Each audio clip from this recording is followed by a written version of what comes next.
Assalamu alaikum dear students and parents. Today I will show you how to use Meet app for your BIS online classes and sessions. First of all, we need to go to Play Store. Here we go. After opening Play Store, we need to search for the Meet app. Here, click on this link.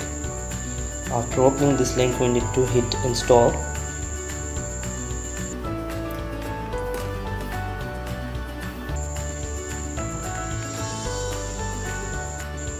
As soon as the Meet app is installed, now you need to go to WhatsApp.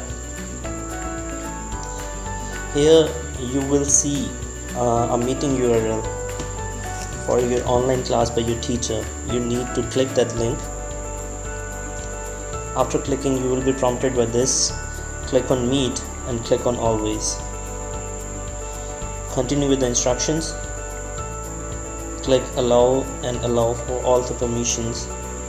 Here you need to select any Gmail ID you're using.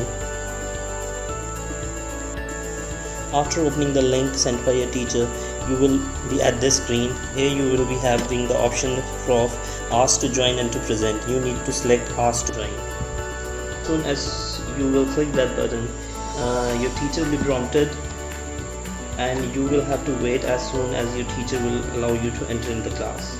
Now you have entered in the class. Here you have some controls to turn off your mic and turn off your camera or turn it on as well. And here's the chat section and here's the information about the meeting. So here, that's it. If you have any further query, let us know. Good luck. See you in our next online class. Allah Hafiz.